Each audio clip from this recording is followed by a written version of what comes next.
Полностью меблированные комнаты, секции для маломобильных, спортзал и оборудованные по последнему слову техники медицинские кабинеты. Санаторий-профилакторий «Сосновый Бор» готовится к новоселью. За последний год работы здесь были проведены немалые. Вот здесь, значит, была проведена реконструкция котельной ТЭЦ, то есть увеличение там мощности горелок.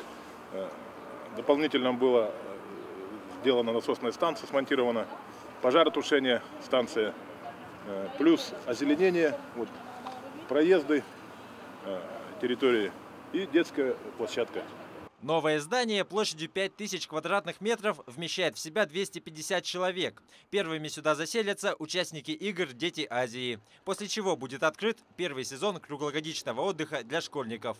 Официальное открытие запланировано к Дню защиты детей. Вот такой прекрасный подарок мы получим 1 июня. И согласно проекту распоряжения президента, на базе санатория-профилактории именно 1 июня откроется государственное автономное образовательное учреждение, Центр отдыха и оздоровления детей «Сосновый Бор».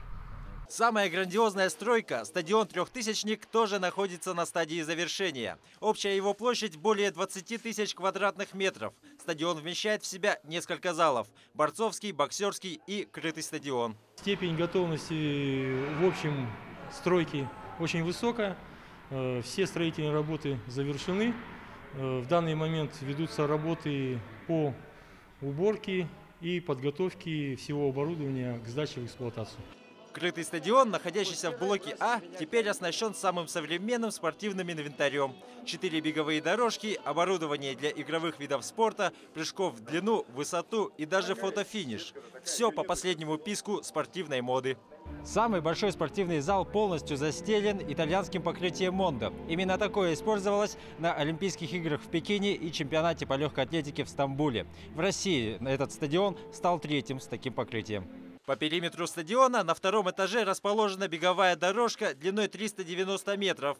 Тренироваться в этом зале будут как любители, так и уже известные всему миру чемпионы. Для Евгении Колотко непосредственно привезли сектор, где она может тренироваться, сектор для толкания ядра. По словам представителей генерального подрядчика, все работы будут выполнены в срок. Открытие стадиона запланировано на 4 июля этого года. Дмитрий Макаров, Семен Попов, Вести, Якутск.